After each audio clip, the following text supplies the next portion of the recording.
And in the fashion world, we shine our spotlight on the 17-year-old style and fashion enthusiast, Kiibati Segun Adebowale, currently studying fashion in Ryerson University in Toronto, Ontario. She is founder and creative director of Ankafrika, an afro-centric brand for youth and kids in the diaspora. She joins us now on the program. So tell us, Kiibati, what is your earliest introduction into fashion, and at what point did you decide to take it professional? So I would say my earliest introduction to fashion would be my preteen years. That was when I was actually doing fashion, like consciously doing fashion, rather than just dressing up and just like taking it as like a hobby. So it was during these years that I styled my sister for her graduation. I would like put conscious effort into how I dress. I would like weigh like the occasion, like where am I going to and how should I dress to where I'm going to. Like that's when I was consciously doing fashion. And as regards to going professional, it wasn't the plan initially. The plan was to study mass communication in uni, and I actually applied for it.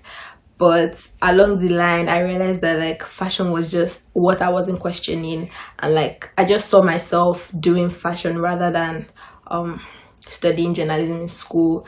And from your perspective, what is the uniqueness of Nigerian and African fashion on the international stage, and how do we take full advantage of this? I feel like African designers are really amazing, especially now.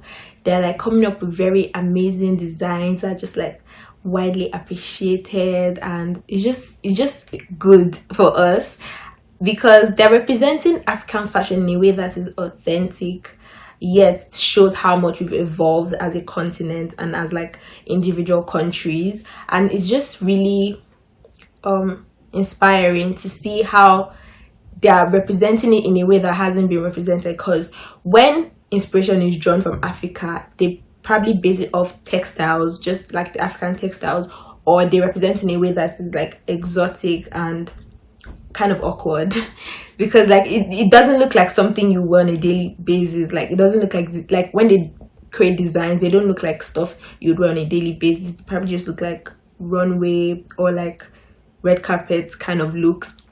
But the African designers now, they're showing it in a way that is modern, like day-to-day, classy, and it's just a really nice momentum for us. Well, Nigeria is a country of over 200 million people with a fashion industry that isn't so big. So how do you think that we can change this? I'm very glad that the conversation about the fashion industry, especially in Nigeria, is coming up, because in Nigeria, like the fashion industry is not seen as anything more than like a tailor, like basically just like tailors. Like that's just all they know about the fashion industry. Probably like people that deal with like Ankara and lace, and then that's just like the fashion industry to them. But the fashion industry is so much more bigger than that. It's so much more wider. As of 2020, the global apparel market was valued at 1.5 trillion US dollars and was estimated to grow in value from that to 2.25 by 2025. So that shows how big and like how very lucrative the industry is.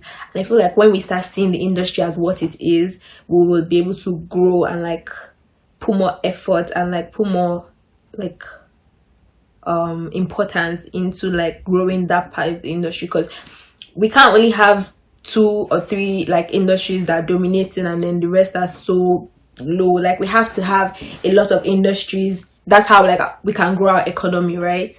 And yeah, that's just, I feel like when we start, it starts from the education, like fashion education, like having enough education for people that want to go into fashion, into like, and in the fashion industry there are like other sub industries. So it's not just like you have to be a designer or you have to like be a textile producer or something like that. There's so many other job opportunities in the fashion industry like readily available. So I feel like we need to have like, it starts from having the education first, and then also supports creativity. There's a lot of money to be made, and there's a lot of a lot of seats at the table. So we should support, like even as friends, as like family members, as like parents, we should always support like our friends, families, creativity, because that's just how it will grow. Like not everyone is going to have a seat at the table of engineering or like study law, and we have to get comfortable with that, knowing that there has to be like we have to have creative people aside like people in the more technical fields of study. So yeah, I feel like that's how we can grow our industry in Nigeria. So, from your perspective, is design plagiarism a big issue in the fashion world, seeing as a lot of seamstresses and tailors try to replicate known designs, ultimately denying original creators opportunities to earn?